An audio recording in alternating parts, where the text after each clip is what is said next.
దేవుని నామమునకు మహిమ కలుగును గాక. పరిశుద్ధ దినము, పండుగ దినము, ప్రభువుని ఆరాధించుకునేటటువంటి శుభదినాన కొద్ది మందిగా సంఘంలో చేరి మనందరము దినాన ఆరాధన చేసుకోవడానికి ప్రభు ఇచ్చినటువంటి తన మహాకృపను బట్టి దేవునికి వందనాలు తెలియజేస్తున్నాను. అలాగనే తిరిగి ఈ దినాన మరలా ప్రార్థన గోపురానికి రాగలిగే కృప దేవుడు మనకి ఇచ్చారు. అందుని బట్టి దేవునికి స్తుతి చెల్లిస్తూ ఈ సమయంలో మరి కొన్ని దినములుగా తెస్సలోనికీయులకు రాసినటువంటి 2వ పత్రిక 1వ అధ్యాయాన్ని మనం 5 వచనాల వరకు ధ్యానం చేశాం. మరి తిరిగి ఈరోజు 5, 6 వచనాల నుంచి ముందుకి ఎంతమట్టుకి మనం చేయగలిగితే అంత ధ్యానం చేద్దాం. అపోస్తలుడైన పౌలు తెస్సలోనికీయులకు రాసినటువంటి 2వ పత్రిక 1వ అధ్యాయం 5వ వచనం నుంచి 10వ వచనం వరకు ఉన్న వాక్య భాగాన్ని మనం చదువుకుని ప్రార్థించుకుని మన ధ్యానంలోకి వెళ్దాం. చదువు. దేవుని కొరకు మీరు శ్రమ పడుచున్నారో ఆ దేవుని రాజ్యాలకు మీరు యోగ్యులని నేర్చుకోవడం నిమిత్తము మీరిట్లు పోల్చుకున్న దేవుని న్యాయమైన తీర్పునకు స్పష్టమైన సూచన అయిపోయింది. ప్రభువైన యేసు తన ప్రభావమును కనపరచు దూతలతో కూడా పరలోకం నుండి అగ్ని జ్వాలలో ప్రత్యక్షమై దేవుని నిలబడి వారిని మన ప్రభువైన యేసు సువార్తకు లోబడి వారిని ప్రతిదండన చేయనప్పుడు మేము శ్రమపరచు వారికి శ్రమ పొందుచున్న మీకు మాతో కూడా విశ్రాంతిని అనుగ్రహించుట దేవునికి న్యాయమే. ఆ దినమున తన పరిశుద్ధాలయమందు మహిమపరచబడుట విశ్వసించిన వారందరి యందు ప్రశంసించబడుటకును ప్రభు వచ్చినప్పుడు అట్టి వారు ఆయన సముఖము నుండి ఆయన ప్రభావం అందరి మహిమ నుండి పారకమును పడి నిత్య నాశనము దండన పొందుదు. ఏలయనగా మేము మీకిచ్చిన సాక్ష్యము మీరు నమ్మితిరి. ప్రార్థించుకుందాం. స్తోత్రము నాయన, మీకు వందనాలు స్తోత్రాలు చెల్లిస్తూ ఉన్నాను. పరిశుద్ధ దినము గడిచిపోయి మరొక దినము మీ సన్నిధిలో ఈ విధంగా ప్రార్థనా గోపుర సమయం ప్రత్యేకించుకుని మీ సన్నిధిలో వాక్యమును ధ్యానించుకునే సమయానికి మమ్మల్ని నడిపించారు. అందుకు మీకు స్తోత్రములు చెల్లిస్తూ ఉన్నాను. వాతావరణ అననుకూలతను బట్టి, బయట ఉన్న పరిస్థితులను బట్టి సంఘానికి అనేకులుగా రాలేకపోయినా కొద్దిమందిగా మేము కూడి నిన్ను ఆరాధించుటకును, నీ దాసుడిగా నీ సముఖంలో నీ లేఖనమును వివరించి నీ విధులకి వినిపించుటకును నాకును మాకును మీరిచ్చిన ఈ మంచి సమయాన్ని బట్టి మీకు వందనాలు స్తోత్రాలు చెల్లిస్తూ ఉన్నాను. నీ దీనదాసుని నోట మీ మాటలు వచ్చి నీ శిలువశాఖను మరుగుపరిచి మీ పిల్లలకు అలాగనే నీ దాసునికి కూడా నీ వాక్యపు ఆహారం వినిపించుట ఆత్మీయ స్థితిలో మమ్మల్ని బలపరిచి ఇంకా నీ రాజ్య స్వార్థ పరిచర్యలో ఆగుక సాగి సేవ చేయట్లో మమ్మల్ని మీ కృపలో వాడుకుని మహిమ ఈ దీనదాసునిపై మీ దయను పంపించి మీరే మీ లేఖనము మీ పిల్లలకు ఆయన వడ్డించి మీరు ఎంచవలసినది నేను తగ్గవలసింది నన్ను నేను తగ్గించుకుంటూ మిమ్మల్ని హెచ్చిస్తాను. ఈ వర్ష ప్రభావమును బట్టి ఎవరికి నష్టం కలగకుండా అందరికీ ప్రభు నాయన ఆరోగ్యాలు, సంతోషము, సమాధానం కలిగించింది. అలాగనే మా హృదయాల్లో, మా యొక్క వ్యక్తిగత జీవితాల్లో, మా సంఘమైన మీ ఆత్మీయ వర్షమును కురిపించి ఆత్మీయ ఆనందాన్ని మేము అనుభవించుటకు, మేము స్తుతించుటకు దయచి యేసు పరిశుద్ధ నామమున ఈ ప్రార్థనని సమర్పించి అతి వినయముగా బ్రతిమలాడి అడిగి వేడుకొచ్చున్నాము తండ్రి. ప్రియమైన దేవుని సంగమా, దేవుని బిడ్డలారా, ఎంతో కఠినమైనటువంటి పరిస్థితులు మనము వింటున్నాము, చూస్తూ ఉన్నాము. మన విజయవాడలో జరిగినటువంటి అగ్ని ప్రమాదం, ఒక 10 మంది చనిపోవడం, మరొక 20 మంది గాయాలు పాలవడం, అలాగే బీరుట్లో దగ్గర 150 మంది చనిపోవడము, అనేకులు గాయాలు అవ్వడము, మరి మధ్యకాలంలో కేరళలో ఫ్లైట్ 2 ముక్కలైపోయి అనేకులు మరణించడం. ఈ విధంగా మనము అన్ని ఎక్కడ చూసినా మరణ వార్తలే వింటూ ఉన్నాం. ఓ ప్రక్కన కరోనా వైరస్ మహమ్మారితో ప్రజలు అతలాకుతలమై అలాడుతూ ఉండగా, వాతావరణ పరిస్థితులను బట్టి జరుగుతున్నటువంటి ఈ యొక్క పరిణామాలు అంత్యకాలాన్ని చూపిస్తున్నట్టుగా మనం గమనించగలుగుతున్నాం. దయతో ఇప్పటికైనా ప్రతి ఒక్కరూ మానవమాతృలుగా భూమి మీద దేవుణ్ణి ఆరాధించాల్సినటువంటి మనము దైవారాధన విడిచి మన యొక్క వ్యక్తిగత సుఖ సంతోషాల కోసం లోకంలో ఉన్నటువంటి పనికిరాని పరమాత్మని చేర్చలేనటువంటి అనేకమైనటువంటి కార్యాల వెంట మనం పరిగెడుతూ ఉన్నాం.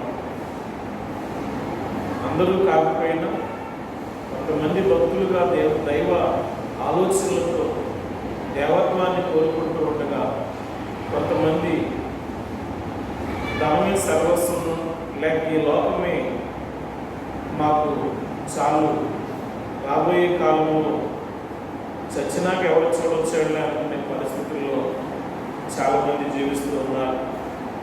ఇలాంటి పరిస్థితుల్లో ప్రపంచంలో భక్తులైనటువంటి వారి ద్వారా, మరి ముఖ్యంగా ప్రపంచానికి నిజంగా ఎప్పుడూ కూడా క్షేమాన్ని కోరేటటువంటి జీవగ్రంథం బైబిల్, పరిశుద్ధ గ్రంథం హోలీ బైబిల్ ప్రతిదినము ధ్యానం చేయడానికి మెస్సయ్య సెంటర్ చర్చి సంఘ సహవాసంలో నుంచి దేవుని దాసుడిగా ప్రభు నాకు ఇచ్చిన ఈ ధన్యతను బట్టి ప్రభు స్తుతి చెల్లిస్తున్నాను. నేనే కాదు, నేను సముద్రంలో ఒక నీటి బుడగ లాంటి వాడిని. ప్రపంచంలో గొప్ప గొప్ప దైవజనులు అవిరామంగా పనిచేస్తూ పరిచయం చేస్తూ క్రీస్తు సువార్తను విస్తృతంగా పంచుతున్నటువంటి దైవ సేవకులు ఎంతోమంది, లేక క్రీస్తును కలిగినటువంటి బిడ్డలు సంఘ సహవాసంలో విశ్వాసులుగా ఎంతోమంది వాక్య ధ్యానాన్ని చేసి వాక్యమును బట్టి ధైర్యం తెచ్చుకుని వాక్యమును బట్టి వారి జీవితాలు కట్టుకొని దేవుని బట్టి సంతోషిస్తూ ఈ కష్టకాలాన్ని, కరోనా కాలాన్ని మర్చిపోయేటటువంటి ఆ గొప్ప ధైర్యం ఈ పరిశుద్ధ గ్రంథంలో, ఈ జీవ గ్రంథంలో ఉంది అని గ్రహించినటువంటి వాళ్ళు ధైర్యంగా ఏమాత్రము కూడా భయపడక నిస్సంకోచంగా నిర్భయంగా ప్రభుతో గడపడానికి ఇష్టపడేటటువంటి వారికి దేవుని వాక్యం అంటే నిజంగా ఎంతో సంతోషం, ఇష్టం ఉంటుంది. ఇక ఇది సారము గ్రహించినటువంటి వారికి దేవుని వాక్యమైన లోక పుస్తకాలైన సంబంధం అన్నట్టుగా ఉంటుంది. అయితే ప్రియమైన దేవుని బిడ్డలారా, ధ్యానం చేసేటటువంటి నిజ క్రైస్తవులకి ఈ లేఖనము అడుగడుగున ధైర్యాన్ని ఇస్తూ ఉండగా, మనం నిన్న దినాన 4-5 వచనాలు మనం చదివినప్పుడు, అందువల్ల మీ హింసలన్నింటిలోనూ మీరు సహించుచున్న శ్రమలలోనూ మీ ఓర్పును విశ్వాసమును చూసి మేము దేవుని సంఘములో మీ అందు అతిశయపడుచున్నామని చెప్పి 5వ వచనంలో చక్కని మాట అంటున్నాడు పౌలు భక్తుడు. దేవుని కొరకు మీరు శ్రమపడుచున్నారు, దేని కొరకు మీరు శ్రమపడుచున్నారో ఆ దేవుని రాజ్యమునకు మీరు యోగ్యులని ఎంచబడు నిమిత్తము మీరిట్లు ఓర్చుకొనుట దేవుని న్యాయమైన తీర్పునకు స్పష్టమైన సూచన అయి ఉన్నది.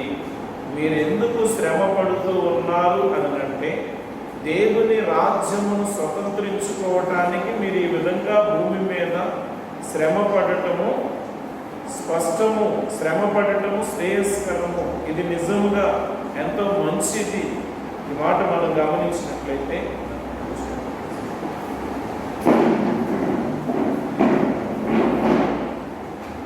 సో మనము 5వ వచనంలో ఉన్నటువంటి మాట చదువుకుని మనము ముందుకు వెళ్దాం. ఎట్లా చక్కని మాట చెప్తున్నాడు పౌలు భక్తుడు. ఏమంటున్నాడంటే, ఆ దేవుని రాజ్యమునకు మీరు యోగ్యులని ఎంచబడు నిమిత్తము.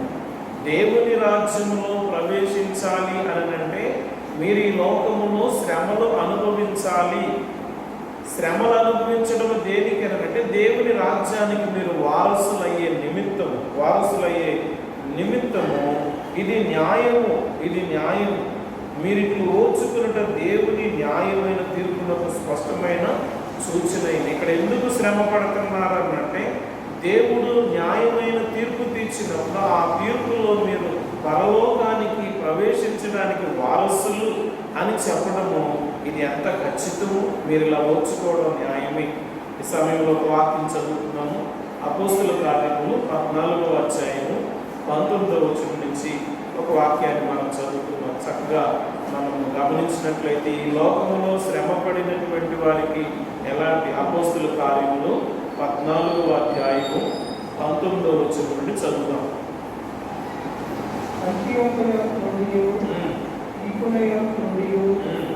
యూదులు వచ్చి జనసమూహములను తమ పక్షంగా చేసుకుని పౌలు మీద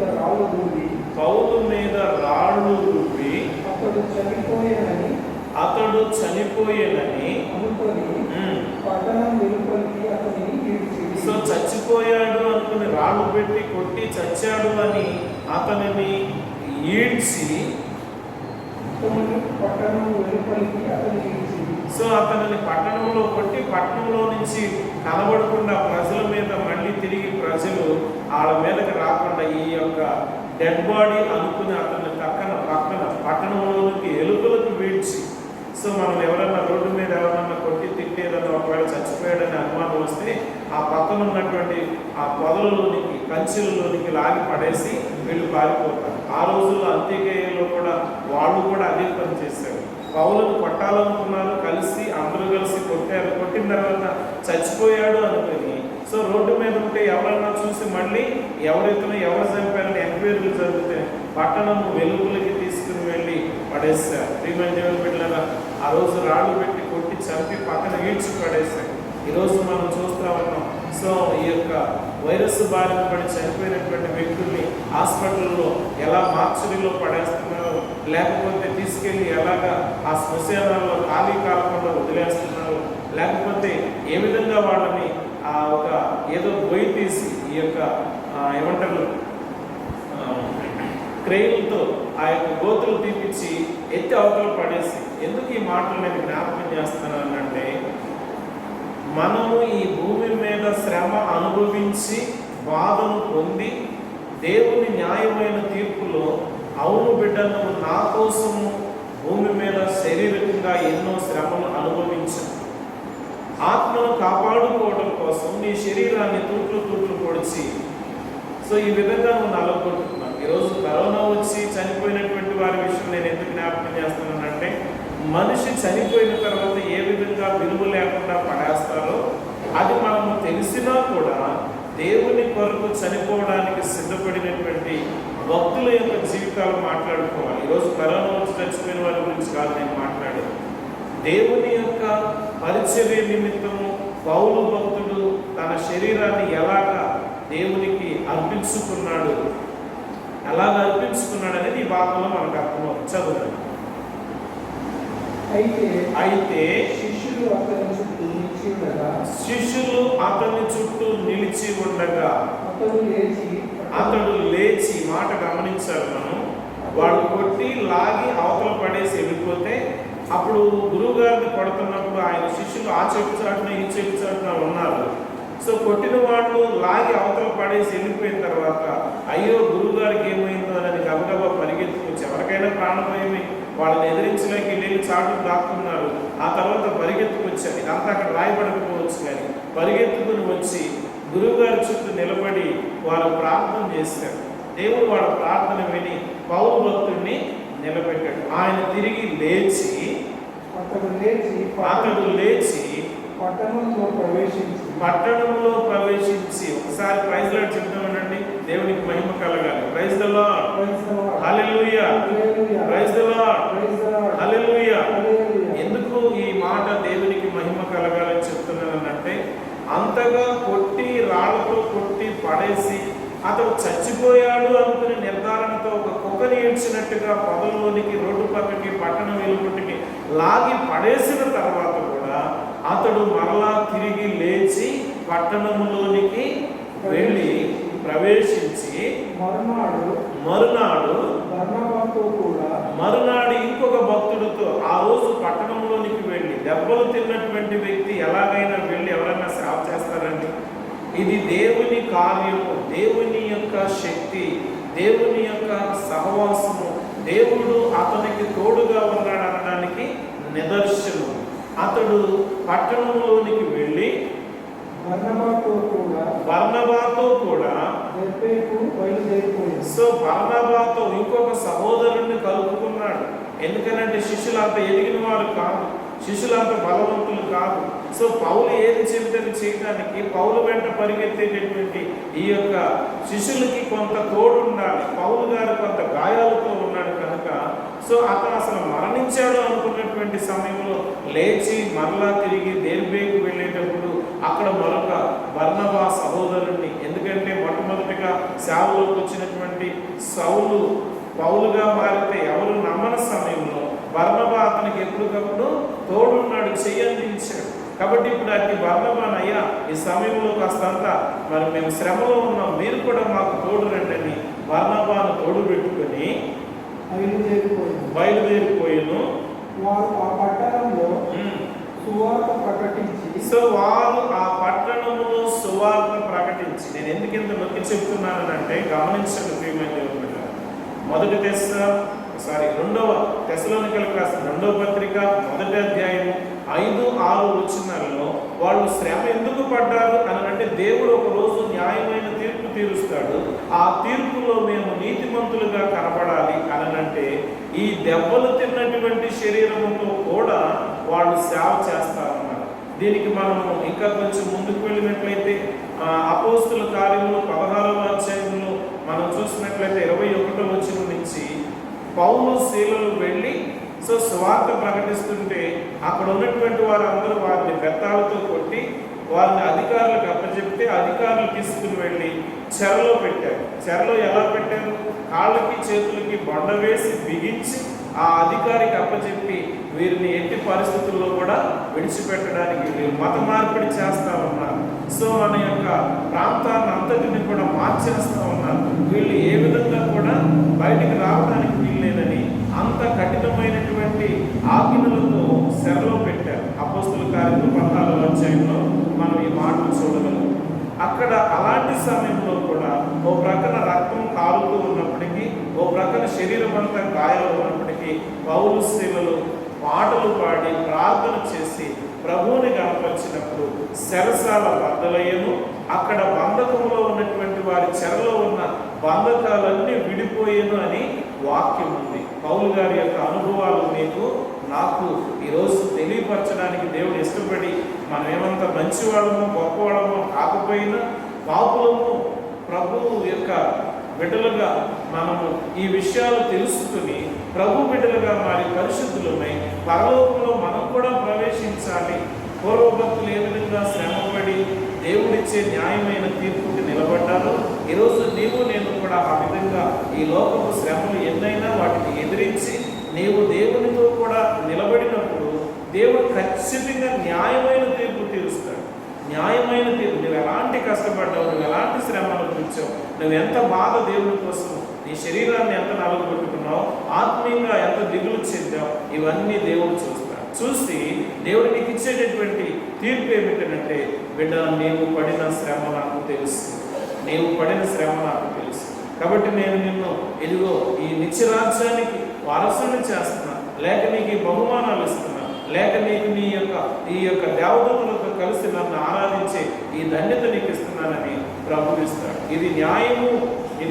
మీరు చేసిన దానికి తీర్పు తీర్చి న్యాయం చేయుట నాకు ఇష్టము అని ఆ దేవుడు పౌలుతో మాట్లాడుతున్నాడు. సో ఇప్పుడు మళ్ళీ మనము అపోస్తుల కార్యములో 14వ అధ్యాయంలో దెర్బేకు వెళ్ళి అక్కడ సువార్త ప్రకటించి వారు ఆ పట్టణంలో సువార్త ప్రకటించి అనేకులను వారు ఆ పట్టణంలో దెబ్బలు తిన్న తర్వాత కూడా వారు ఆ పట్టణంలో ప్రవేశించి సువార్త ప్రకటించి అనేకులను యేసు ప్రభు వారి యొక్క శిష్యులనుగా చేసిన తరువాత సో ఆ గ్రామం అయిపోయింది, ఆ పట్టణం అయిపోయింది. మళ్ళీ తిరిగి తరువాత ఇక్కడ అనేకులను శిష్యులుగా తయారు చేసి, ఈ మాట మనం గమనిస్తే అక్కడ సువార్త చెప్పి వాళ్ళు వెళ్ళిపోలేదండి. సువార్త చెప్పిన తర్వాత వాళ్ళు ఏ స్థాయికి వచ్చారంటే, అయ్యా మేము యేసు ప్రభు వారికి శిష్యులుగా ఉంటాము అంటే ఆ మాటను బట్టి ఏదో 2 మాటలు చెప్పి కరపత్రం ఇచ్చి వెళ్ళిపోలేదు. వాళ్ళ దగ్గర స్టే చేశారు, వాళ్ళ దగ్గర కొంతకాలం ఉన్నారు. వాళ్ళకి కాస్తంత వాక్యం పూర్తిగా వివరించి అర్థమయ్యేలాగా చెప్పి వారికి బాప్తిసాలు ఇచ్చి వారి జీవితాలు మార్చి ప్రభువుకి వాళ్ళు అంకితమయ్యేలాగా చేసి అక్కడి నుంచి మళ్ళీ బయలుదేరి లుస్త్ర అనేటటువంటి ప్రాంతానికి వెళుతున్నారు. ఇక్కడ మనం అర్థం చేసుకోవాల్సింది ప్రియమైన దేవుని బిడ్డలారా, మన జీవితంలో క్రైస్తవులమయ్యాము, దేవుని పిల్లలుగా కొనసాగుతున్నాము. ఈ మధ్యలో మనకి ఏదైనా ఆపద వచ్చింది అని అంటే గుడి మానేస్తాము, మనకున్న భక్తి విశ్వాసాలు సన్నగిలిపోతూ ఉంటాయి. మనకున్నటువంటి ఆ పరిచర్య ధర్మాన్ని మరిచి అయ్యో మా బ్రతుకు తెరువే మాకు కరువై మేము అలమటిస్తూ ఉంటే ఇప్పుడు గుడికి ఎవరు వస్తారు, ఇప్పుడు పాస్టర్ గారు చెప్పిందల్లా చేయడానికి మాకు తీరిక ఎక్కడ ఉంది, అసలు మేము బ్రతుకుతామో సస్తామో అనే పరిస్థితుల్లో ఉన్నాము. జీతాలు లేకపోతే వ్యాపారం నడవక, లేక కుటుంబంలో సమాధానం లేక ఈ పరిస్థితుల్లో ఉంటే మేమెక్కడా దేవుని సేవ చేయగలము అనేటటువంటి తత్వం కలిగినటువంటి ఈ రోజుల్లో మనము మరొకసారి దేవుని వాక్యం చేత పురికొల్పబడి పౌలు తన జీవితంలో గాయాలు అయినప్పటికీ కూడా తిరిగి అతను దెర్బేకు వెళ్ళి సువార్త ప్రకటించి అక్కడ అనేకులను శిష్యులనుగా చేసి మరలా తిరిగి లుస్త్ర అనేటటువంటి ప్రాంతానికి వెళుతూ ఉన్నాడు. చదువునా? ఈకోనియకును, సో లుస్త్రకును మరొక ప్రాంతం ఈకోనియకును అంతియోకైకును తిరిగి వచ్చి, సో ఎక్కడైతే అతన్ని కొట్టారో మళ్ళీ ఆ ప్రాంతానికి అతడు తిరిగి వచ్చి శిష్యుల మనసులను ఏ శిష్యులకైతే చెప్పుకుంటూ వెళ్ళాడో లేక ఆయనతో ముందుగానే ఏ శిష్యులైతే ఉన్నారో ఆ శిష్యులు ఏమంటున్నారంటే అయ్యా మనకు ఆ ప్రాంతంలో మనం కొట్టారు కదా, మళ్ళీ మనం అక్కడికి వెళ్ళడం ఏంటి, అక్కడికి వెళితే ఈసారి మళ్ళీ ఏం చేస్తారు, ఆల్రెడీ నువ్వు చచ్చిపోయావు అనుకుంటున్నారు, ఇప్పుడు కనబడితే ఈ ఎట్టి పరిస్థితుల్లో కూడా మళ్ళీ మనల్ని ఈ ఊరు దాటి వెళ్ళనివ్వాలనంటే పౌలు గారు వాళ్ళకి చెబుతున్నటువంటి చక్కని మాటలు శిష్యుల మనస్సులను దృఢపరిచి, అంటే దాని అర్థం శిష్యులకు ధైర్యం చెప్పి, శిష్యులను ప్రోత్సహించి, శిష్యులను యేసు కొరకు అర్పించుకునేలాగా చేశాడు. ఎలా చేశాడంటే ఇక్కడ చదువుదాం మళ్ళీ ఎలా చేశాడంటే ఒకసారి రోమాపత్రిక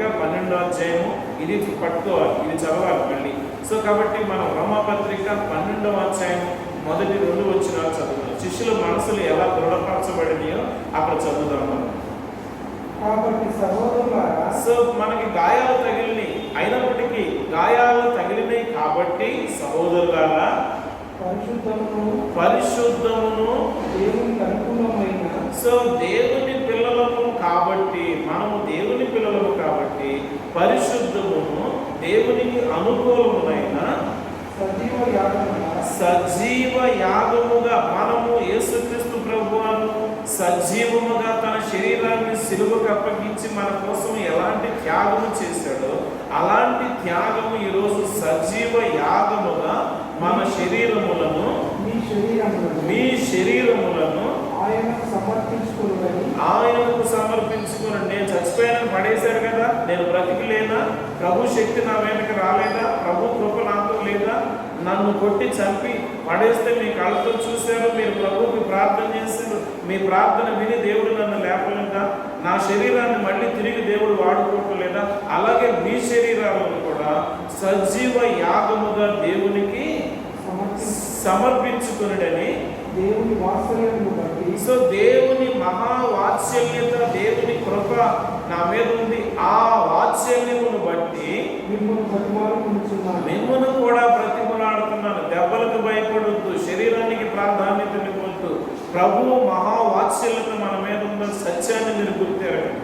దేవుని కృప మీతో ఉంది, నాతో ఉంది, మనతో ఉంది, క్రైస్తవ బిడ్డలతో ఉంది అని మీరు గుర్తెరగాలి. దేవుని వాత్సల్యమును బట్టి నేను మిమ్మల్ని ప్రతిమలాడుకుంటున్నాను. అయ్యా, ఈ శరీర సంబంధంగా తగిలిన దెబ్బలను బట్టి మన తోటి సహోదరులు పరలోకానికి వెళ్ళకోకుండా, వారికి నువ్వు స్వార్థ చెప్పకపోతే వాళ్ళు వెళ్ళలేరు. వాళ్ళు వెళ్ళకుండా నువ్వు ఆటంకపరచబడకూడదు.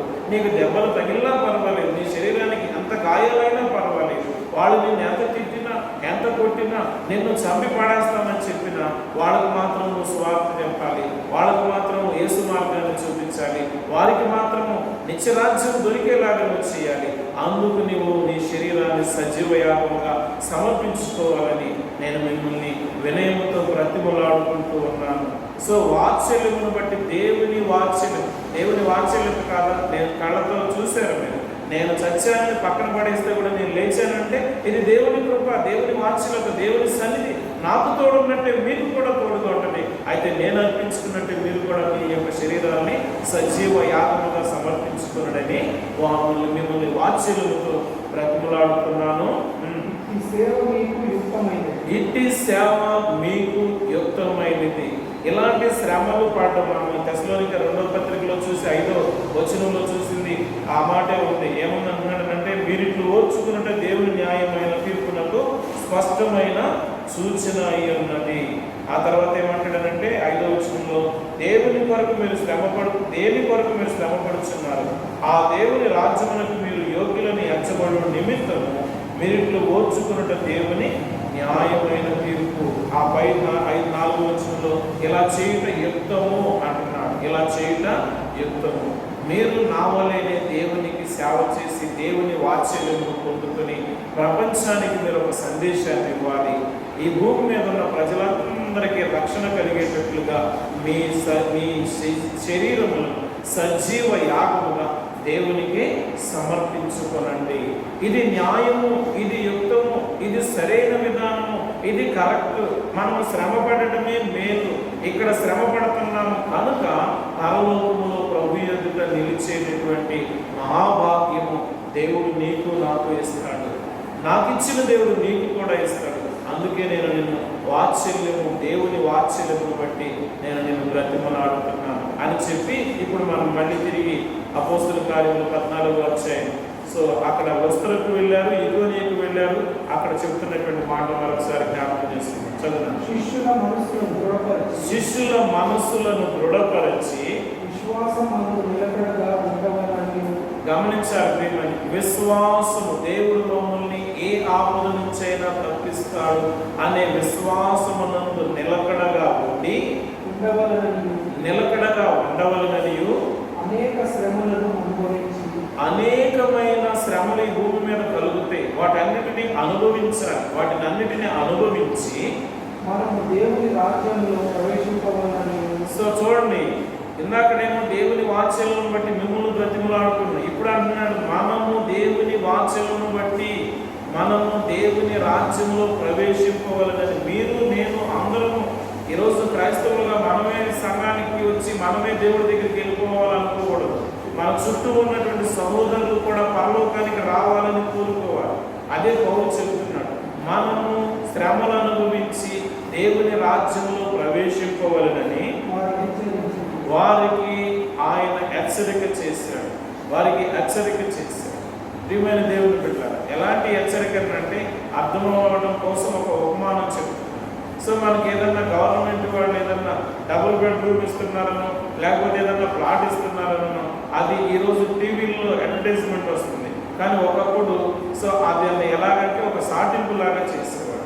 ఒక హెచ్చరిక, అందరినీ పురికొల్పడం అన్నమాట. అయ్యా, మీకు గవర్నమెంట్లో ఇవ్వడానికి సిద్ధంగా ఉన్నారు, మీకు అవి ఉన్నాయో లేదో మీరు చూసుకోండి అని ఒక అనౌన్స్మెంట్ ఇచ్చేయడం, లేక ఒక హెచ్చరిక చేయడం. ఒక హెచ్చరిక అంటే ఏంటి అని అంటే, ఇదిగో నీకు ఇవి ఉంటుంది, నీకు వస్తుంది, ఇవి ఉంటేనే ఇక్కడికి రావాల్సిన, నీకు ఆధార్ కార్డు ఉంటేనే, నీకు ఆ బ్యాంకులో అకౌంట్ నెంబర్ ఉంటేనే, ఫలానా ఉంటేనే, నీకు సొంత ఇల్లు లేకపోతేనే, లేకపోతే నీవు పేదవాడివై ఉంటేనే, రేషన్ కార్డు ఉంటేనే, ఇవన్నీ ఉంటేనే నీకు ఈ స్థలం ఇస్తాము, లేకపోతే ఈ బెనిఫిట్ నీకు దక్కుతుందని చెబుతుంది. ఇప్పుడు పౌలు గారు వాళ్ళకి ఏం హెచ్చరిస్తున్నాడంటే, మనము ఈ విధంగా శ్రమ అనుభవిస్తేనే పరలోకంలో ప్రవేశించడానికి అర్హులము. దేవుని శిష్యులైనంత మాత్రాన ఈ అర్హతలు లేకపోతే, అంటే సువార్త చెప్పి అనేకులను దేవుడి దగ్గరికి నడిపించే ఆధిక్యత నీకు లేకపోతే నీవు దేవుని రాజ్యానికి వారసుడు కాలేవు. కాబట్టి వాళ్ళకి కాస్తంత ఘాటుగానే ఖచ్చితంగానే హెచ్చరిక చేస్తూ ఉన్నాడు. వారిని హెచ్చరించి మరియు ప్రతి సంఘం వారిని హెచ్చరించిన తర్వాత ప్రతి సంఘము, అంతకుముందు ఎన్ని సంఘాలైతే ఆయన కట్టుకుంటూ వచ్చాడో, ఎక్కడెక్కడైతే ఆయన సువార్త ప్రకటిస్తూ వచ్చాడో ఆ సంఘాలను మళ్ళీ తిరిగి దర్శిస్తూ ప్రతి సంఘములోనూ వారిని పెద్దలను ఏర్పరిచి, సో కొంతమంది విశ్వాసుల పైన కొంతమంది పెద్దలను ఏర్పరిచి ఉపవాసం ఉండి, సో అయ్యా మీరు మనం దేవుని పిల్లలుగా సువార్త ప్రకటించేటటువంటి సమయంలో దేవుడు మనకి ఇచ్చినటువంటి ఒక పని ఏమిటంటే, దేవునితో మాట్లాడాలంటే మనం ఉపవసించాలి. ఉపవసించడము అనగా దేవునితో మనము మమేకమవడం. ఉపవసించి ప్రార్థన చేసి అంటే దేవుడితో మాట్లాడి వారు నమ్మిన ప్రభువునకు వారిని అప్పగించును. ఏ దేవుని సువార్త విని వారు దేవుని నమ్ముకుంటామని శిష్యులుగా మారారో ఆ ప్రభువుకే అప్పగించాడు. నాలో ఏమీ లేదు, నేను మీకు సువార్త చెప్పాను, మిమ్మల్ని దేవునికి అప్పగించి వెళ్ళిపోతున్నానని ఆయన పౌలు భక్తుడు లేక బర్నబా ఇరువురు కలిసి, ఈ శిష్యులు కలిసి ఏం చేస్తున్నారంటే, ఏ ప్రాంతంలో ఈకోనియకి, లొస్త్రకి, దేర్బేకు, అక్కడ ఉన్న చుట్టుపక్కల పరిసర ప్రాంతాలకు వెళ్ళి సువార్త ప్రకటించి ఆ ప్రజలందరినీ భక్తిలో నిలబడిన తర్వాత, శిష్యులుగా వారిని సిద్ధపరిచిన తర్వాత వారికి ఒక మాట చెప్పాడు, అయ్యా ఈ భూమి మీద మనము శ్రమ పడినా పర్వాలేదు, కానీ పరలోకములో మీరు ప్రవేశించాలి అంటే ఉపవసించి ప్రార్థన చేసి దైవ భక్తులుగా మీరు ముద్ర వేసుకుని దేవుని నామాన్ని కనపరిచేటటువంటి ఘనత మీకు దక్కిన రోజు, లేక దేవుడు మిమ్మల్ని చూసిన రోజు, మీరు దేవునికి సజీవ యాగములుగా మీ శరీరములను సమర్పించుకున్న రోజు నిజంగా మనము పరలోకానికి వారసులము. ఆ విధంగా దేవుడు పౌలు శిష్యుల హృదయాలను దృఢపరిచాడు. ఈరోజు క్రైస్తవులైనటువంటి మనం ఈ లోకంలో వచ్చేటటువంటి ఈ విపత్తులు ఏమైనా కావచ్చు, వీటన్నిటిని బట్టి మనము జారిపోక, పడిపోక, దిగులు చెందక, మనము స్థిరముగా నిలబడి సజీవ యాగములుగా మన శరీరాలు సమర్పించుకుని, ఒకవేళ రక్షణ లేకపోతే రక్షణలోనికి రావాలంటే పాపక్షమాపణ కావాలనంటే పరిశుద్ధుడైనటువంటి యేసు దేవుని దగ్గరికి వచ్చి నీవు బ్రతిమలాడుకోవాలి. ప్రభువా నేను పాపిని, నన్ను కనికరించని చేసిన ప్రార్థన చేసి, ఈరోజు ఈ ప్రపంచంలో జరుగుతున్నటువంటి మరణాల యొక్క తీవ్రతను మనం చూసినప్పుడు దేవునికి దూరం అవడమే కారణం. దైవ కార్యములు విడిచి దయ్యపు కార్యాలలో నిమగ్నం అవడమే కారణం. దయ్యపు కార్యాలను ఎంతగా మనం చేసుకుంటూ వెళ్తామో అంతగా మనము మన జీవితాలను త్వరగా కొలాప్స్ చేసుకోవడానికి దారి వేసుకుంటున్నాం, లేక బాట వేసుకుంటున్నాం అనేది మనం గుర్తెరగాలి. ఇలాంటి శ్రమలో కూడా దేవుని కొరకు నిలబడి నిత్య జీవమునిచ్చేటటువంటి ఆ దేవదేవుని సహవాసానికి ఉన్నట్లయితే ప్రభు ఖచ్చితంగా మనల్ని న్యాయమైన తీర్పు తీర్చి, తెస్సలోనికైలకు రాసినటువంటి 2వ పత్రికలో మనం చదివినటువంటి 4-5 వచనాలు ముగించుకుని 6వ వచనంలోకి వస్తే, 6వ వచనంలో మాట్లాడుతున్నాడు. చూద్దాము. 6వ వచనంలో, ప్రభు అయిన యేసు తన ప్రభావమును కనుపరుచు దూతలతో కూడా పరలోకము నుండి అగ్నిజ్వాలలో ప్రత్యక్షమై దేవుని నెరుగని వారికి, మన ప్రభు అయిన యేసు సువార్తకు లోబడని వారికి ప్రతిదండన చేయనప్పుడు మిమ్మును శ్రమపరచు వారికి శ్రమ పొందుచున్న మీకు మాతో కూడా విశ్రాంతి అనుగ్రహించుట దేవునికి న్యాయమే. ఎవరైతే మిమ్మల్ని కొట్టారో, ఎవరైతే మిమ్మల్ని తిట్టారో, ఎవరైతే మిమ్మల్ని చంపారో వాళ్ళందరికీ ఒక తీర్పు దినం ఉంది. తీర్పు దినం. అయితే ఇప్పుడు మీరు శ్రమ పడుతున్నటువంటి మీకు ఒకరోజు దేవుడు తీర్పు తీర్చినప్పుడు నా కోసం మీరు శ్రమ పడ్డారు బిడ్డ అని మీకేమో దేవుని సన్నిధిలో చక్కని బహుమానాలు ఇచ్చి, సో వారికి అనగా దేవుని పిల్లల్ని హింసించినటువంటి వారికి, దేవునికి వ్యతిరేకించినటువంటి వారికి, దయ్యంతో సహవాసం చేసి దేవుని దూషించినటువంటి వారికి సో ఆయన ఇచ్చేటటువంటి అగ్ని జ్వాలలతో కూడిన శిక్షిస్తానంటున్నాడు. ఏమంటున్నాడు ఆ మాట చూద్దాం ఒకసారి. మరి మనం 6వ వచనం చదువునా? 6వ వచనం. ప్రభు అయిన యేసు సో తన ప్రభావము, దేవుని ప్రభావం ఎలా ఉంటుందో ఆ ప్రభావాన్ని తీసుకొచ్చే దూతలతో కూడా పరలోకము నుండి అగ్ని జ్వాలలను, పరలోకము నుండి అగ్ని జ్వాలలను, అగ్ని జ్వాలలు ఈ భూమి మీద ప్రత్యక్షమై దేవుని నిర్లక్ష్యం చేసేవారు, దేవుని ఎరగనటువంటి వారు, దేవుడే లేడు, దేవుడు అక్కర్లేదు, దేవుడు మాకు ఏం చేశాడు అనేటటువంటి వారికి సో మన ప్రభు అయిన యేసు సువార్తకు, అంటే పౌలు గారు మాట్లాడుతున్నాడు కాబట్టి మన ప్రభు అయిన యేసు సువార్తకు లోబడిన వారికి, సో అటేమో దేవుని ఎరగనటువంటి వారికి, ఇటు యేసుని ఎరిగినటువంటి వారికి ప్రతిదండన జరిగేటటువంటి ఒక సమయం ఉంది. ప్రతిదండన చేయనప్పుడు మిమ్మును శ్రమపరచు వారికి సో మిమ్మల్ని ఎవరైతే బాధ పెట్టారో వాళ్ళకేమో శ్రమయు, శ్రమలు పడుతున్నటువంటి మీకు మాతో కూడా విశ్రాంతియు, సో మాతో కూడా దేవునితో ఉండేటటువంటి భాగ్యము, దేవునితో కూడా విశ్రాంతియు అనుభవించుటకు దేవునికి న్యాయమే. సో అనుభవించుట దేవునికి, ఇలాంటి మంచి తీర్పు తీర్చుట దేవునికి న్యాయము, దేవునికి ఇష్టము.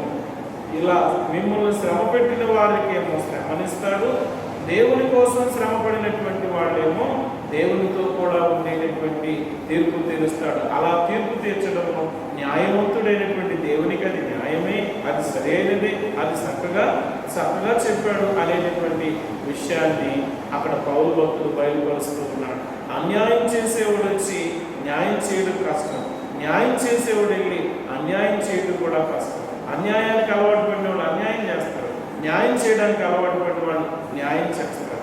యేసు దేవుడు లేక ఈ లోకమునకు సృష్టికర్త అయినటువంటి ఆ సృష్టికి మరి మూల పురుషుడుగా లేక సృష్టికి కర్తగా ఎప్పుడు అన్యాయం చేయనటువంటి దేవుడు సో అన్యాయంగా ప్రవర్తించే వారికి శిక్షణ ఇవ్వడం కూడా న్యాయమే. శ్రమలను గురించి దేవుని కోసం నీతిగా బ్రతికే వాళ్ళకి వాళ్ళకి శ్రమను తీసివేసి నిత్య జీవం ఇవ్వడం కూడా న్యాయమే. సో న్యాయవంతుడు కాబట్టి న్యాయం తెలుస్తుంది. నేను మీరు వెళ్ళి కోర్టులో కూర్చొని న్యాయం తెలుస్తూ అవుద్దా? న్యాయశాస్త్రం చదివి అతడు జడ్జిగా అందరి ముందు ఆమోదం పొంది ఆ సర్టిఫికెట్ సంపాదించుకుని సో కొంతకాలం ప్రాక్టీస్ చేసి ఎంతో అనుభవం వచ్చిన తర్వాత ఆయన న్యాయాధిపతి అవుతాడు లేక జడ్జిగా సీట్లో కూర్చొని తీర్పు తెలుస్తాడు. అంతేగాని ఎవరు పడితే వాళ్ళు రోడ్డు మీద నడిచి వెళ్ళేవాళ్ళు ఏమి తెలవడం వెళ్ళి తీర్పు తీర్చడానికి కుదరదు. సరిగ్గా దేవుడు న్యాయవంతుడు ఎందుకనంటే ఆయన ఈ సృష్టికి కర్త. సో ఈ సృష్టిని సృష్టించినటువంటి వేల కోట్ల సంవత్సరాలుగా ప్రజల పట్ల ఆయన యొక్క కృపను పంచుతున్నటువంటి దేవుడు, తన వాత్సల్యము చూపిస్తున్న దేవుడు. ఈరోజు నీతి న్యాయములు ఎరిగిన దేవుడు కనుక న్యాయమైన తీర్పు తీరుస్తాడు. నువ్వు చెడ్డవాడివైతే నీకు శిక్ష, అగ్ని జ్వాలలు పరలోకం నుండి తన దూతల చేత అగ్ని జ్వాలలు పంపించి నీకు శిక్ష. ఒకవేళ నువ్వు దేవుని కోసం ఈ భూమి మీద ప్రత్యేకించుకుని బ్రతకడానికి నీ శరీరాన్ని నలగొట్టుకుని ప్రయాసపడితే కనుక నీకు దేవుడు న్యాయమైన తీర్పు, అంటే దేవునితో కూడా ఉండే గొప్ప భాగ్యాన్ని ధన్యతని దేవుడిస్తాడని మనం ఈ సమయంలో ఒకసారి మనం జ్ఞాపకం చేసుకోవాలని మరి ఈ మాటలు మీ దృష్టికి తీసుకుని వస్తున్నాను. ప్రేమ ఒకసారి యెషయా గ్రంథం 66 అధ్యాయం 15-16 చదువు. యెషయా గ్రంథము 66 అధ్యాయం 15-16 వచనం. యెషయా గ్రంథము 66 అధ్యాయం 15-16 వచనాలు. ఆలకించుడి మహాకోపముతో ప్రతీకారము చేయుటకును అగ్ని జ్వాలలతో గద్దించుటకును యెహోవా ఆ, అగ్ని రూపముగా అగ్ని రూపముగా యెహోవా దేవుడు అగ్ని రూపముగా వచ్చుచున్నాడు. ఆయన రథములు తుఫాను వలె కనపడుచున్నవి. సో తుఫాను వలె కనబడుచున్నవి. అగ్ని చేతను తన ఖడ్గము చేతను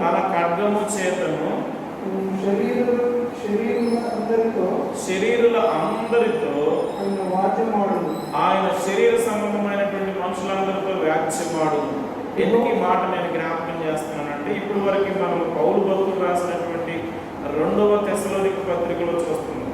కానీ ఇది ఎప్పుడో కొన్ని వేల సంవత్సరాల క్రితమే ఆ భక్తుడైనటువంటి యెషయా ప్రవచనం చెప్పాడు. ఏమని ప్రవచనం చెప్పాడంటే, దేవుడు పరలోకము నుండి ఆయన ఒక ఖడ్గమును చేత పట్టుకుని వస్తాడు, ఒక అగ్ని రూపముగా వస్తాడు, ఒక తుఫానును పంపిస్తాడు. ఇలా దేవుని ప్రజల యొక్క మరి భూమి మీద మానవాళిగా ప్రజలుగా ఉన్నటువంటి వారు న్యాయముగా ప్రవర్తించకపోతే అగ్ని జ్వాలలు లేక ఖడ్గము లేక తుఫాను లేక మరి ఆయా విపత్కర పరిస్థితులు తీసుకుని దేవుడే మిమ్మల్ని శిక్షిస్తాడు అవసరమైనప్పుడు. సో ఏ విధంగా అంటే మనం చూస్తున్నాం ప్రియమైన దేవుని బిడ్డలారా, ఈ మధ్యకాలంలో ఆస్ట్రేలియాలో అడవి తగలబడిపోయి కొన్ని కోట్ల జీవరాశులు చచ్చిపోయి, కొన్ని కోట్ల జీవరాశులు. ఈ మధ్యకాలంలో అమెరికాలో కూడా అదే పరిస్థితి. అరణ్యం అంతా కూడా అడవి తగలబడిపోయి, ఆ ఫారెస్ట్ అంతా తగలబడిపోయి కొన్ని వేల జీవరాశులు. సో అదే సందర్భంలో మానవ జాతి కూడా కొంత అక్కడక్కడ మనము సో ఈ యొక్క నిన్న మొన్న చూసేటటువంటి వార్తలు చూస్తే అగ్ని ఎక్కడి నుంచి వస్తుందో ఎలా వస్తుందో తెలియదు.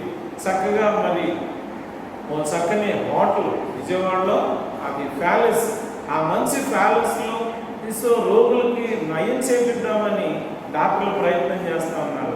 అగ్ని ఎలా వచ్చింది? కరెంట్ షార్ట్ సర్క్యూట్ అయిందా? ఎవడన్నా వేసాడా? ఇదంటే ఒక 48 అవర్స్ తర్వాత ఏం తెలుస్తుందో ఏం చెప్తారో మనకు తెలియదు. కానీ ఏ రూపముగా అగ్ని రూపంలోనూ, వర్షము రూపంలోనూ, తుఫాను రూపంలోనూ మరొకటి.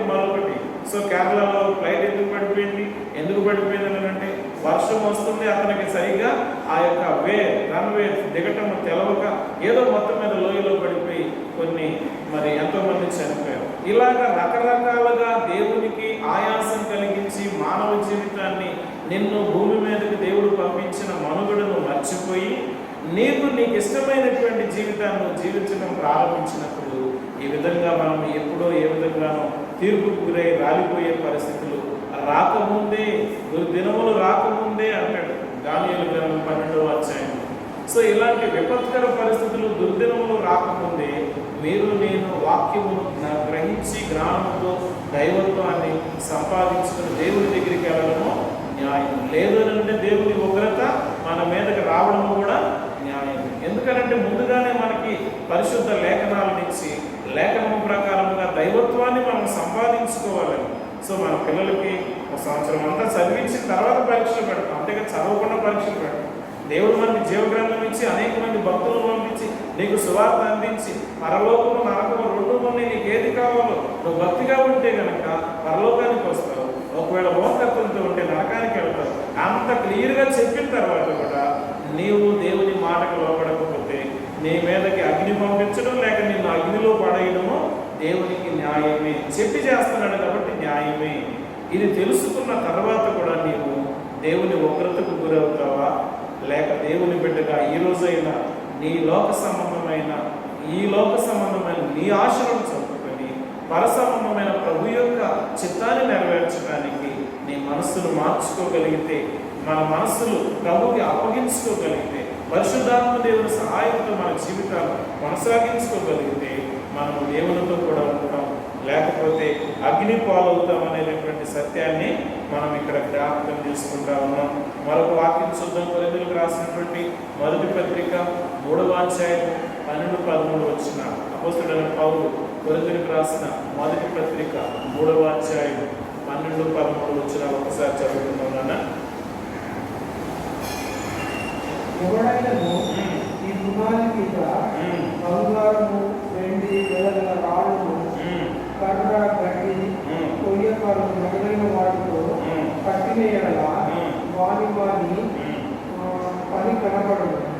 ఆ దినము దానికి తేటపరచును, అది అగ్ని చేత బయలుపరచబడును. మరియు వాని వాని పని ఎట్టిదో దానిని అగ్నియే పరీక్షించును. సో దానిని అగ్నియే పరీక్షించను. అక్కడ యెషయా భక్తుడు ఏదైతే చెప్పాడో అదే విషయాన్ని ఇక్కడ పౌలు భక్తులు కొరింథీ సంఘానికి రాసేటప్పుడు, అయ్యా మీరు కర్రతోనూ గడ్డితోనూ ఈ భూ సంబంధమైనటువంటి వస్తు సామాగ్రితో వ్యాపకాలతో, ఈ భూ సంబంధమైన వ్యాపకాలతో మీరు మంచి మంచి భవనాలు కట్టుకుని ఏదో చక్కగా జీవిద్దాము అనుకుంటే, ఇప్పుడే జ్ఞాపకం చేసినట్టుగా ఒకవేళ మంచి ప్యాలెసే కావచ్చు అక్కడ, కానీ ఆ ప్యాలెస్ కూడా తగలబడి ఈరోజు చనిపోయేటటువంటి పరిస్థితి. నువ్వు ఈ భూమి మీద నీ కోసం నువ్వు నిర్మించుకునేది సో గడ్డితో, కర్రతో, లేకపోతే కొంత మరి ఇటుకలు, ఈ సిమెంట్లు ఏ వచ్చినాయి కదా ఈ పదార్థాలతో భవనాలు నిర్మించుకోవడం తప్పనట్లేదు. అదే నీ జీవితం అనుకోకుండా నేను ప్రభువు కోసము ఏర్పరచబడినటువంటి ఒక దేవాలయంగా నేనున్నాను, ఈ దేవాలయాన్ని, ఈ శరీరాన్ని దేవునికి ఇష్టంగా నేను మలుచుకోవాలనేటటువంటి ఆ ఏమంటారు స్పృహ నీకుండా, ఆ సెన్స్ నీకుండా, ఆ జ్ఞానం నీకుండా. నీకోసం బిల్డింగ్ కట్టుకో, మంచిది, సంతోషం. కానీ నీకోసం బిల్డింగ్ కట్టుకున్న నీవు ఆ బిల్డింగ్ పనిలోనే నిమగ్నమైపోయి దేవుని కోసం ఆలయమైనటువంటి ఈ ఆలయాన్ని నువ్వు తూట్లు పడకూడదు, ఈ ఆలయాన్ని నువ్వు పాడు చేయకూడదు. కొరింథీయులకు రాసిన మొదటి పత్రిక 3వ అధ్యాయం 16వ వచనం, 3వ అధ్యాయం 16వ వచనం. మీరు దేవుని ఆలయమై ఉన్నారని. సో మీరు మీకోసము గడ్డితోనూ, కర్రతోనూ, లేకపోతే ఇంకా ఆయా ఇనుము, ఇటుక, సిమెంట్, ఇటుక మంచి మంచి భవనాలు కట్టించుకుంటా ఉన్నారు, మంచిదే. అయితే మీరు దేవుని ఆలయమై ఉన్నారనియో, దేవుని ఆత్మ మీలో నివసించుచున్నాడని. మీరు నివసించడానికి భవనం కట్టుకున్నట్టే నిన్ను దేవుడి కోసము దేవుడు కట్టుకున్నాడు, దేవుని ఆత్మ నీలో నివసించుచున్నదనియో నీకు తెలవదా? నీకు చెప్పకుండా చేయట్లేదుగా నేను నీకు ఆల్రెడీ బైబిల్ ఇచ్చాను, ఆల్రెడీ భక్తుల్ని పంపించాను, ఆల్రెడీ ఎన్నోసార్లు నీకు సువార్త వినిపించాను. ఇదంతా నీ కళ్ళకు చూపించి, నీ హృదయానికి అర్థం చేసేలాగా చెప్పించి, ఇన్ని చూపించిన తర్వాత కూడా నీ భవనాల కోసం, భవనం కట్టుకోవడం తప్పు కాదు, కానీ భవనాలు భవనాలు భవనాలు, డబ్బు డబ్బు డబ్బు డబ్బు, ఇలా నీ జీవితం అంతా అంకితం, దానికే అంకితం చేసుకుంటే నీలో ఉన్నటువంటి దేవుడు, నీ శరీరములో, నీవు శరీరము అని పిలువబడుతున్న ఈ శరీరము దేవునికి ఆలయము. దేవుడు నాలో ఉన్నాడు, నేను దేవునికి, సో నేను ఆయనకి ఏ విధంగా నా ప్రభువు యొక్క పరిచయం చేయాలో అది నేను చేయాలనే సత్యాన్ని మర్చిపోయి నీ కోసం నీవు పరుగులు పెడుతూ ఉంటే ఒక రోజులో ఖచ్చితంగా ఆ కర్ర, కొయ్యకాలు, లేక ఆ గడ్డి, లేక ఈ భూమి మీద భవనాలు నశించిపోయి కాలిపోతాయో, అలాగే రేపు నీ శరీరం అనుకుంటున్న దేవుని ఆలయము, దేవునికి ఇష్టంగా బ్రతకనప్పుడు, దేవునికి అది ఉపయోగపడనప్పుడు ఈ శరీరాన్ని తీసుకుని వెళ్ళి ఎక్కడేస్తాడంటే ఆయన, సో ఎక్కడేస్తాడంటే అగ్నిగుండంలో వేసేస్తాడు, అగ్నిగుండంలో వేసేస్తాడు. సో ఇది ఇంత క్లియర్గా చెప్పిన తర్వాత కూడా నాకు దేవుడు లేదు, ఏమీ లేదు అని నా దెయ్యంతోనే నేను సహవాసం చేస్తా, తింటా ఉంటా, తాగుతూ ఉంటా, తిరుగుతూ ఉంటా, ఇష్టానుసారంగా బ్రతుకుతూ ఉంటా, నా బ్రతుకు నా ఇష్టం, నేను జలసే చేస్తాను, నువ్వెవడవరా నాకు చెప్పడానికి.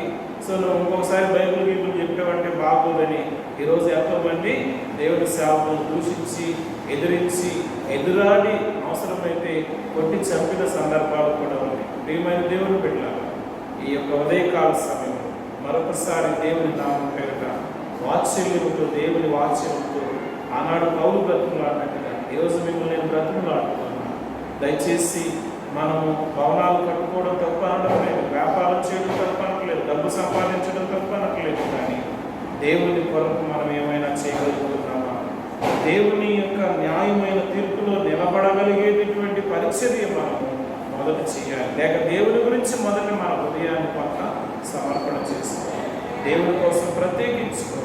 ఉదయం లేచింది మొదలుకొని పరుగులు పరుగులు పరుగులు, వ్యాపారాలు, లేకపోతే ఉద్యోగాలు, లేకపోతే ఇంకా చేతి వృత్తులని పరుగులు పెడుతూనే ఉన్నాను. కానీ ఈ రోజు వరకు నన్ను సజీవుడిగా ఉంచిన దేవా, నేను బ్రతుకున్నానంటే నీ కృపే కదా అని మొదట కొంత స్థానం దేవునికి ఇచ్చి, దేవుని పరిచయంలో కొంత పాల్గొనలు ఉంటుంది. నీ యొక్క జీవితమును దేవునికి అంకితం చేసుకుని ఆ తదుపరి దేవుని సహాయంతో నీ శరీరాన్ని, నీ కుటుంబాన్ని, నీ సంఘాన్ని చక్కగా కాపాడుకున్నప్పుడు దేవుడు కూడా నీ యొక్క భక్తిని మెచ్చి తన హస్తము నీకు తోడించి నిన్ను చక్కని భక్తి కలిగిన మార్గంలో నడిపించి ఈ లోక శరీరము ఒక దినాన సహజమైనటువంటి సహజ సిద్ధమైనటువంటి ఆ జీవము నీవు ఈ శరీరాన్ని విడిచిపెట్టిన రోజు నీ ఆత్మను పరలోకంలో కూడా ప్రవేశింపచేస్తాను. అంతమట్టుకు ఈ భూమి మీద ఈ శరీరాన్ని నలగొట్టుకుని సేవ చేసి దేవునికి మహిమ తేవాలి. ఈ లోకంలో మనం శ్రమ అనుభవిస్తే కదా పరలోకంలో చేరేది. శ్రమ లేకుండా పరలోకానికి ఎలా చేరుతామని పౌలు భక్తులు తన శిష్యుల హృదయాలను దృఢపరిచారు. ఈరోజు ఈ యొక్క యూట్యూబ్ ద్వారా వింటున్నటువంటి మీ యొక్క హృదయాలు ఎలాంటి స్థానం దేవుడు ఒకసారి ప్రశ్నించుకోవాలి. మేము మీరు మనం అందరము కలిసి దేవునికి మొదటి స్థానం ఇవ్వాలి. దేవుని కొరకు మనం బ్రతకాలి. రెండవదిగా మన జీవితాలు ఈ భూమి మీద ఎందుకు ప్రభువు పంపించారు ఆ పని నెరవేర్చడానికి మన శరీరాలను కూడా మనం కాపాడుకోవాలి. మన కుటుంబాలను కట్టుకోవడం తప్పు కాదు. మన శరీరాలను కాపాడుకోవడం తప్పు కాదు. ఈ శరీరానికి క్షేమం ఉంటే దేవుడు మనలో ఉంటాడు. దేవుడు మనలో ఉంటే దేవుడు మనల్ని నిత్యరాజ్యంలోకి తీసుకుంటాడు. మనకు ప్రియమైనటువంటి దేవుని బిడ్డలారా, దేవుడు న్యాయస్థుడు, న్యాయమైన తీర్పు తీరుస్తాడు. సో అన్యాయంగా ఆయన కోసం భూమి మీద పుట్టి దైవం కోసం పనిచేస్తే, దైవపు కార్యాలలో నిమగ్నమైతే రేపు నువ్వు దైవం కోసం ఏర్పాటు చేసిన ఆ నిత్య నరకాగ్నిలోకి పోతావు. ఒకవేళ దేవుని కోసం నువ్వు ప్రత్యేకించుకుని చేతనైనంత మట్టికి నా శక్తి వంచన లేకుండా నా ప్రభు కోసం ఆడబడతానని ప్రభు వెంట పరిగెత్తడానికి నువ్వు ప్రయత్నం చేస్తే ప్రభు తన హస్తం అందించి పౌలు తన శిష్యులను దృఢపరిచినట్లుగా దేవుడు నిన్ను బలపరిచి స్థిరపరిచి ఈ భూమి మీద భక్తుడిగా నీకు నడిపించి నిత్యరాజ్యంలో ప్రభు పాదాల దగ్గర సో ఆయన సన్నిధిలో నిత్యానందంలో నిలబడే స్థితి నీకు ఇస్తాడు, నాకు ఇస్తాడు, మనకిస్తాడు. అట్టి కృప దేవుడు మనకు అనుగ్రహించాలని మనం ప్రార్థించుకుందాం. మనము దేవుని రాకడ వరకు ఎదురు చూద్దాం. ఈ లోకానుసారమైన జీవితంలో కొంతకాలం ఉండాలి కాబట్టి ఈ లోకపు జీవితాన్ని కొనసాగిస్తూనే నిత్యరాజ్యం కోసం ఎదురు చూద్దాం. యేసయ్య రాకడ వరకు కనిపెడదాం. దేవుడి మాటలు మనలో దీవించి ఆశీర్వదించిన ప్రార్థన చేసుకున్నాం. స్తోత్రము నాయన, నీకు వందనాలు వందనాలు వందనాలు వందనాలు స్తోత్రాలు చెల్లిస్తున్నా. ఈ ఉదయాన్ని నీ దాసునిగా నీ సముఖంలో మోకరిని ప్రార్థించడం నాకు ఇచ్చిన ఈ సమయమును బట్టి నీకు వందనాలు. వాక్యం అందించిన తమ్ముడిని బట్టి వందనాలు చెల్లిస్తున్నా.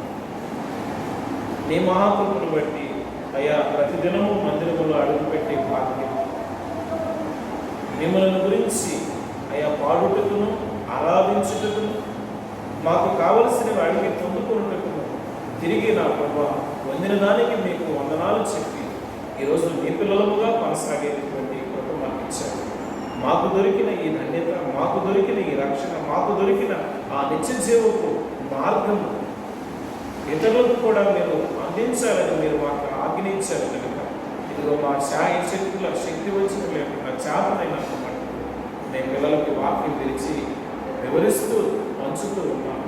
వింటున్నటువంటి బిడ్డలు వారి హృదయాల్లో మీకు స్థానం ఇచ్చి వారు నిజంగా రక్షింపబడిన వారైతే ఇంకా ఉజ్జీవింపబడి, రక్షణ లేని వారైతే నాయన నా తండ్రి రక్షణలోనికి వచ్చి నీ నిత్యరాజ్యానికి వారసులై నేను స్తుతించి కనపరిచే భాగం పౌలు తన జీవితంలో ఆయన సజీవ యాగముగా తన శరీరాన్ని సమర్పించుకుని తన శిష్యులను లేక తన తోటి సహోదరులను మీకోసం సిద్ధపరిచి మమ్మల్ని మేము నలగొట్టుకుని మా చుట్టూ ఉన్న మా సోదరులను మీకోసం మలిచి మేమందరము శరీరాన్ని నలగొట్టుకుని ఆత్మను మీకు అప్పగించుకునేంత వరకు ఈ భూమి మీద సాధారణ సంబంధమైన కబంధ హస్తాలలో నేను చిక్కుబడక నరకాగ్నికి వెళ్ళక నిత్యరాజ్యానికి వారసులయ్యే కృప మాకు దయచేయండి.